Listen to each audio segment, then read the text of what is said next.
کہ جب ذکر کرنے والوں کے پاس کوئی بندہ بیٹھتا ہے تو اللہ اس کی بھی بخشش فرما دیتا ہے۔ اگرچہ وہ ذکر کرنے نہیں آیا لیکن وہ ان کے ساتھ بیٹھ گئے، یہ وہ مجلس لا یشقی جلیس ہو کہ جن کے پاس بیٹھنے والا کبھی بدبخت نہیں رہے۔ الحمدللہ وحدہ والصلاة والسلام علی من لا نبی بعدہ ولا رسول بعدہ ولا ہادی بعدہ وعلی آلہ واصحابہ اجمعین، اما بعد۔ اعوذ باللہ من الشیطان الرجیم، بسم اللہ الرحمن الرحیم۔ اما ما ينفع الناس فيمكث في الارض، صدق اللہ مولانا العظیم۔ ایک مرتبہ محبت سے درود پاک پڑھیں۔ الصلاۃ والسلام علیک یا رسول اللہ وعلی آلک واصحابک یا حبیب اللہ۔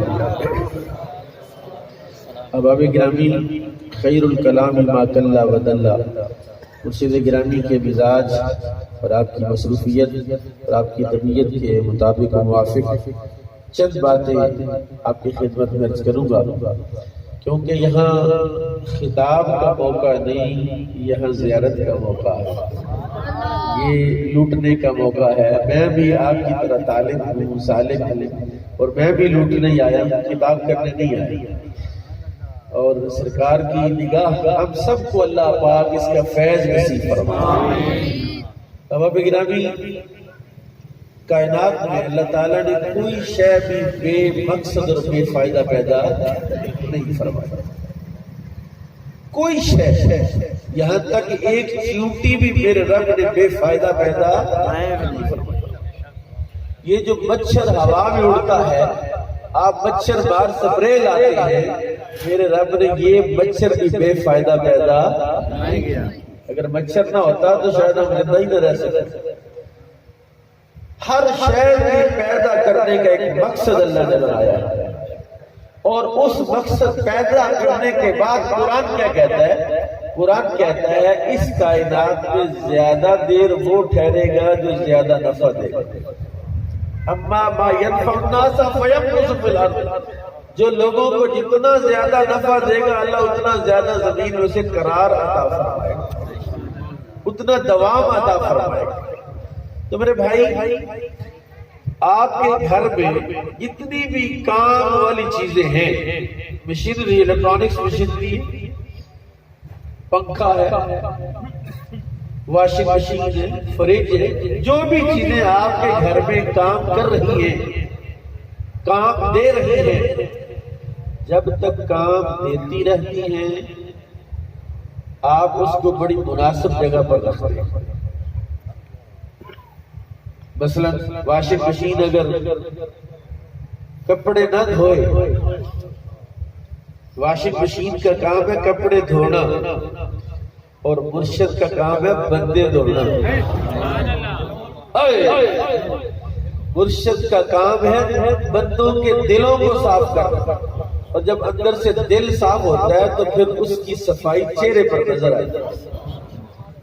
تو واشنگ مشین اگر اپنا کام نہ کرے، میرے بھائی کیا کرتے ہیں؟ اس کی حالت کو بگاڑ، اس کو صحیح کرانے کی کوشش کرتے ہیں۔ اگر صحیح ہونے کے قابل نہ ہو تو اس کا حلیہ بگاڑ کے کباڑیے کو دے دیتے۔ بالکل، یہ پنکھا اگر ہوا نہ دے، آپ اس کی وینڈنگ خراب ہو گئی ہے تو وینڈنگ کروائیں گے، تار خراب ہے تو تار نہیں ڈالیں گے، جب یہ صحیح ہونے کے قابل نہیں ہوگا تو کہاں جائے گا؟ کباڑ خانے میں جائے گا۔ یہ میرا بھائی ساؤنڈ والا ہے، اس کے پاس یہ مائک ہے، جب تک یہ مائک کام دیتا رہے گا تب تک یہ مائک کو اپنے سامان کی زینت بنا کے رکھے گا۔ اگر یہ خراب ہوگا تو کاویے سے ٹانکا لگائے گا، اور جب تک یہ کام چلتا رہے گا یہ اس کے سامان کا حصہ رہے گا، اور جب یہ کام چھوڑ دے گا یہ اس کو اٹھا کے اپنے بیگ سے نکال کے کھڈے لینے لگا دے گا۔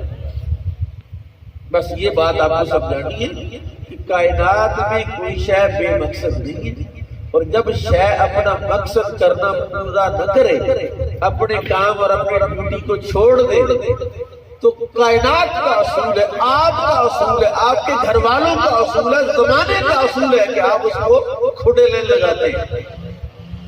لیکن ایک مشین میرے رب نے ایسی بھی بنائی ہے ایک مشینری، ایک ایسا بھی آلہ اللہ نے بنایا ہے اگر وہ اپنا کام نہ دے اسے کھڈے لین لگایا نہیں جاتا، میرا رب اسے مہلت دیتا ہے۔ حضرت دہیہ کلبی، میرے آقا امام الانبیاء صلی اللہ علیہ وسلم دعا کرتے یا اللہ دہیہ کلبی کو ایمان کی دولت عطا فرما۔ سبحان اللہ۔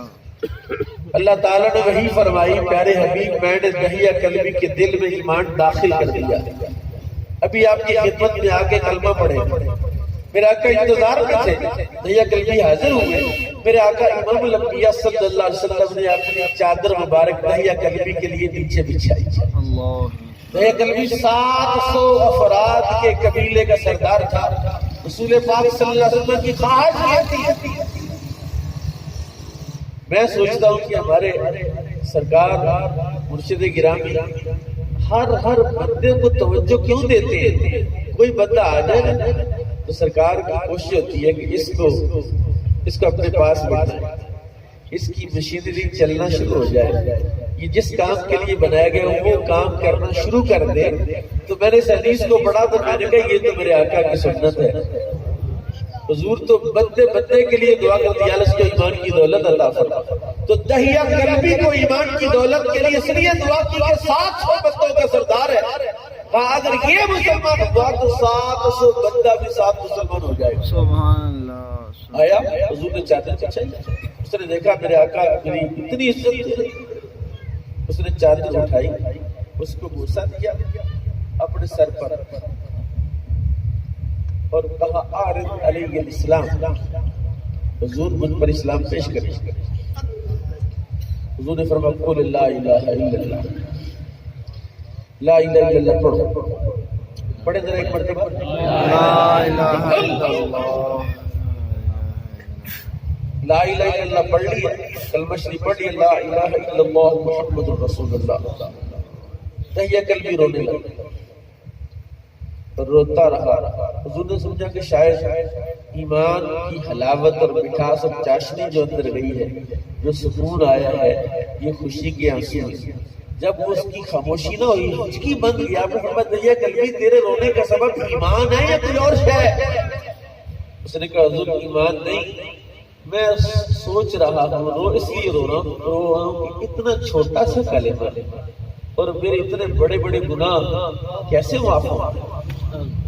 اور میں تیرے کون سے گناہ ہیں؟ کہا یا رسول اللہ میں نے اپنے قبیلے کی 70 لڑکیوں کو زندہ دفن کیا اپنے ہاتھ سے، یہ میرا جرم، اس کلمے سے میں سمجھتا میرا گناہ ہے کہ یہ کیسے معاف ہوگا کہ 70 لڑکیوں کو میں نے اپنے ہاتھوں سے زندہ دفن کیا ہے۔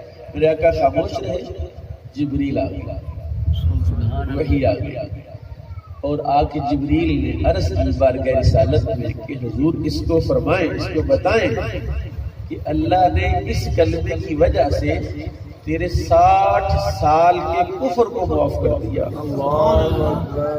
تیرے ایک گناہ کی حیثیت کیا ہے؟ 60 سال کا کفر تیرا معاف ہو گیا ہے، تو ایک گناہ کو رو رہا ہے۔ اب دہیہ کلبی کو تسلی ہو گئی، گارنٹی آ گئی، وحی آ گئی، دہیہ کلبی تو چپ کر گیا۔ میرے آقا رونے لگے، حضور زارو زار رو رہے ہیں۔ دہیہ کلبی نے کہا حضور آپ کیوں روتے ہیں؟ کہا میں اس لیے روتا ہوں کہ تو نے ایک مرتبہ کلمہ پڑھا اور میرے رب نے تیرا 60 سال کا کفر معاف کر دیا، میرے غلام کتنی مرتبہ کلمہ پڑھتے ہوتے، ان کے گناہ کیوں نہیں بخشے جائیں گے؟ تو میرے بھائی آپ کو اللہ نے کلمہ پڑھنے کے لیے پیدا کیا ہے، اللہ آپ کے گناہ بخشنا چاہتا ہے، اللہ آپ کی مغفرت کرنا چاہتا ہے، اور اس کے لیے میرے رب نے اب انبیاء کا سلسلہ ختم ہو چکا ہے۔ اب اللہ تعالیٰ نے اس کے لیے، میں پھر پیچھے وہاں جاؤں گا جہاں سے آپ کو لے کے چلا، اس کے لیے اللہ نے مکینک بنائے۔ آپ کے محلے میں موٹریں وائنڈ کرنے والا اگر نہ ہوتا تو سارے محلے کی موٹریں کیسے صحیح ہوتی؟ اگر الیکٹریشن نہ ہوتا تو سارے بجلی کا نظام آپ کے محلے کا خراب ہو جاتا۔ ہر شعبے کا، ہر محکمے کا، ہر ڈپارٹمنٹ کا الگ الگ بندہ ہے جو اس کو صحیح کر رہا ہے۔ تو میرے بھائی آپ کھڈے لین لگانے والی شے قرآن کیا کہتا ہے؟ افحسبتم انما خلقناکم عبثا وانکم الینا لا ترجعون. تم کیا سمجھتے ہو اللہ نے تمہیں بیکار پیدا کیا اور تم نے واپس لوٹ کے اس کی بارگاہ میں جانا نہیں ہے؟ اور اس کی بارگاہ میں قیمت اس کی ہے جس کے پاس نیکی ہے. میرے رب کو بدکاروں اور گناہگاروں کی ضرورت نہیں. ایک کروڑ مسلمان یعنی 1 کروڑ گناہگار سے زیادہ بھاری ہے، وزنی ہے. مجالس سنیہ والے نے لکھا ہے، بڑی خوبصورت بات ہے کہ ایک ایسی بستی تھی جہاں ایک رات میں 18,000 مرتبہ زنا ہوتا. رب تعالیٰ کا غضب، اللہ غضب ناک، اللہ نے فرشتوں کو بھیجا کہ اٹھاؤ اس بستی کو، اٹھاؤ اور اس کو آسمانوں پر لے جا کر الٹا دو. اب وہ بستی کی نیچے سے پوری زمین اٹھائی گئی، اتنا اونچائی پر چلے گئے کہ کتوں کے بھونکنے کی آواز آسمان تک جا رہی تھی.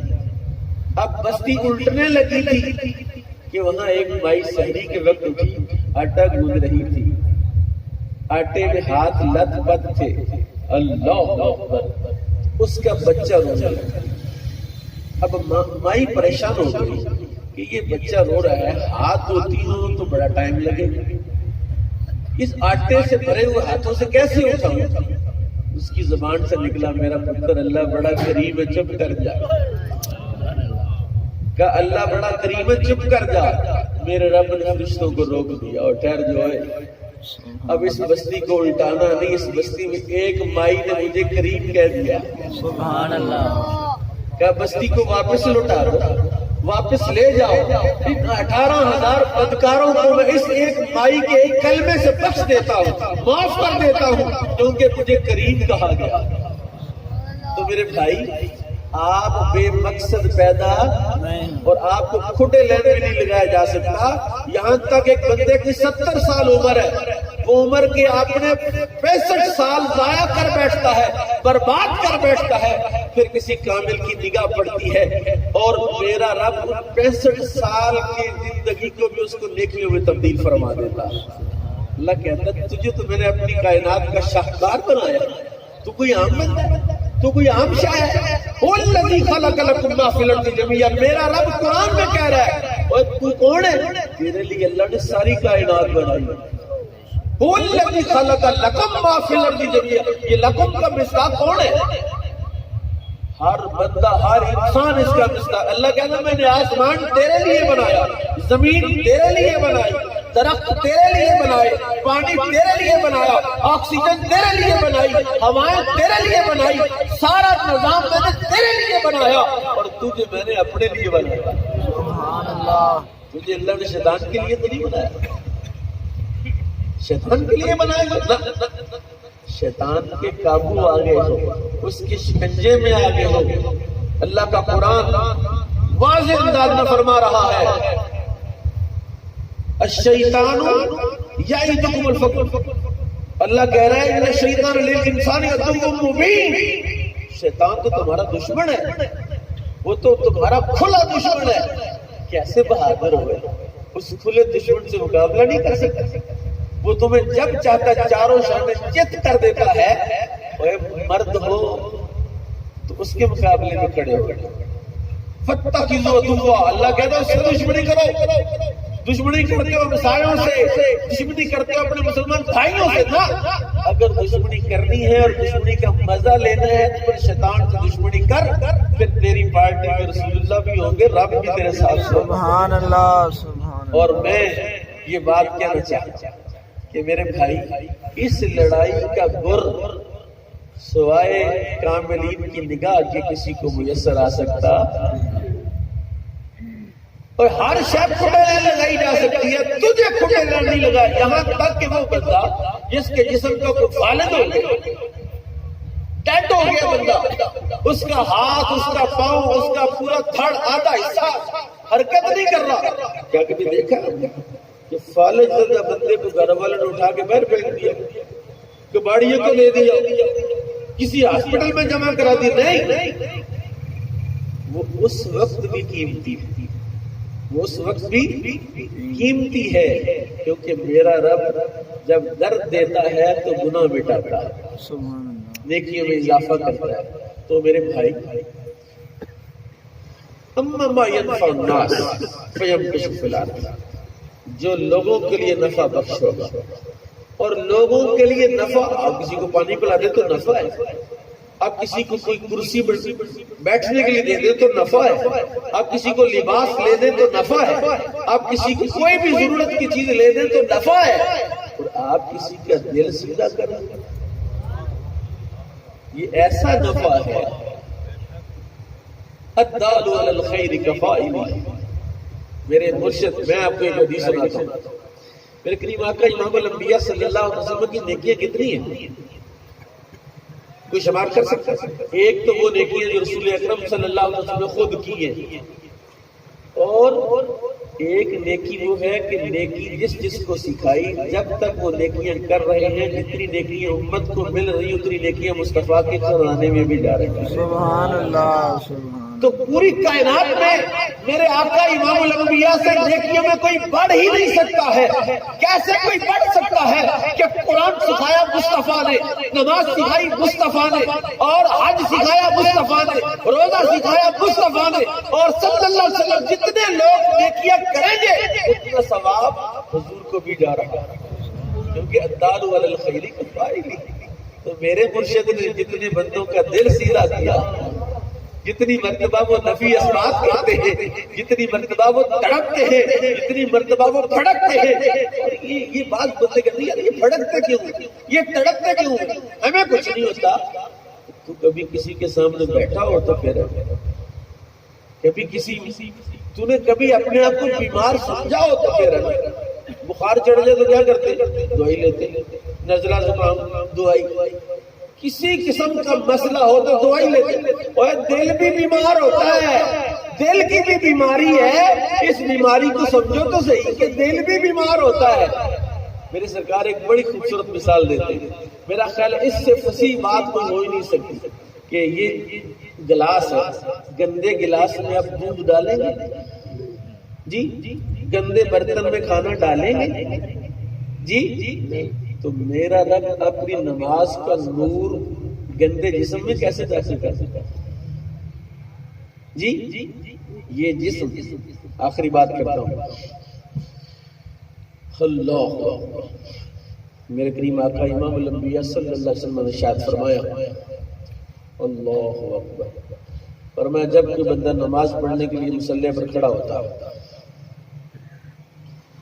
وضو کر لیا، لباس اچھا پہن لیا، صاف جسم، صاف لباس، صاف جگہ، جب مصلی پر کھڑا ہوا، نماز پڑھنے کا ارادہ کیا، ابھی تکبیر تحریمہ نہیں کہی، میرے رب نے فرشتے کو حکم دیا کہ بندہ اپنے تائیں تو پاک ہو گیا ہے لیکن اس کے اندر گندگی ہے، گناہوں کی پلیتی ہے، تو میں پاک ہوں، ذرا سارے گناہ اس کے جسم سے الگ کر تاکہ پاک ہو کر میری بارگاہ میں کھڑا ہو جائے۔ سبحان اللہ، سبحان اللہ، سارے گناہ نکال دیں، تاکہ اس نے اپنی کوشش میں پاکیزگی کر لی ہے، وہ پاکیزگی حاصل کر ہی نہیں سکتا جس کے بس اور اختیار میں نہیں، لیکن میرے تو اختیار میں، میں اسے پاک کرتا ہوں۔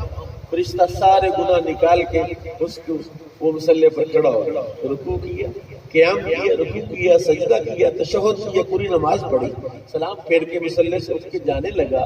فرشتے نے رب سے پوچھا، مولا اجازت ہے؟ اب تو نماز پڑھ لی ہے، گناہ واپس اس کے کھاتے میں ڈال دوں؟ اللہ کہتا ہے میں کریم ہوں،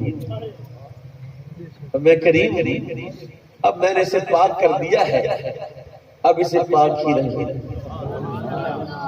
تو ایک نماز، بندے کہتے ہیں ہم نماز ہی نہیں پڑھتے، نماز پڑھی نہیں جاتی، نمازی کون نہیں نمازی بننا چاہتا؟ ہر بندہ نمازی بننا چاہتا ہے، وہ نمازی تو بنے گا تب جب کسی نمازی سے تعلق جوڑے گا۔ اور میرے مرشد کریم ایسے ہیں کہ یہاں بے نمازی آ کے نمازی بنتے ہیں، جن کے سروں پر ٹوپی نہیں ٹکتی تھی وہاں آج دستار سجی ہوئی، جن کے جسم پر فیشنی لباس تھا، جن کے چہرے پر داڑھی کے بھی کئی قسم کے کٹ تھے جی، اور کئیوں کی تو داڑھی اکثر کی تو تھی نہیں، سرکار کی مجلس میں بارگاہ میں حاضر ہوئے ہیں، میں کسی پیر کا انکار نہیں کرتا، بالکل انکار کرنا ہی نہیں چاہیے جی، لیکن پیر وہ پیر کیسا ہے جس پیر کا رنگ مرید پر نہ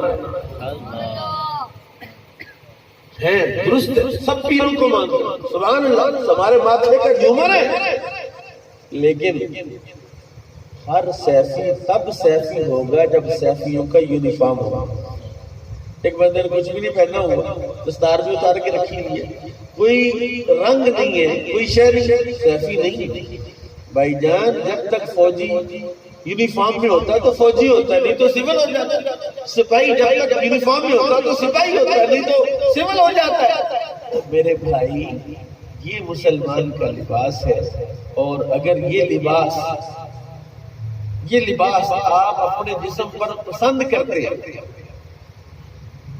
محترم آصف صاحب نے ایک بڑی خوبصورت بات سنائی، وہ بندہ بھی موجود ہے، مجھے اس کا نام تو نہیں یاد، کہ وہ کینیڈا سے آیا، سرکار کی مجلس میں 2-4-10 دن رہا، کلین شیف تھا، آپ کی نگاہ پڑی، توجہ ہوئی، اس نے داڑھی رکھی، سر پہ امامہ سجا دیا، جی اس رنگ میں رنگا گیا، صبغت اللہ ومن احسن، اللہ کے رنگ میں رنگا گیا۔ کہتے واپس کینیڈا گیا، ایک دن اس کی بیوی نے کہا کہ آج کھانا نہیں پکایا، جب پیزا لے آؤ، وہ گیا، جا کے اس نے پیزا والی شاپ پر کہا 4 پیزے دے دو، تو بیوی آگے سے جواب کہہ رہی کہ ہمارے پاس حلال پیزا نہیں۔ اس نے کہا بی بی میں پوچھ رہا ہوں کہ پیزے 4 دے تو کریے ہمارے پاس حلال پیزا نہیں۔ اس نے کہا میں نے کہا نا ہمارے پاس حلال پیزا نہیں، بس سوال گرم جواب کیا نا، میں پیزا مانگ رہا ہوں تو کہتی حلال نہیں ہے، یہ کیا وجہ ہے؟ کہا تیرا لباس مسلمانوں والا ہے، جو پیزا میرے پاس ہے یہ خنزیر کے گوشت کا ہے، یہ حرام کا ہے، لہٰذا تیرا لباس بتا رہا ہے کہ تو مسلمان ہے، تیری داڑھی بتا رہی ہے، تیرا امامہ بتا رہا ہے کہ تو مسلمان ہے۔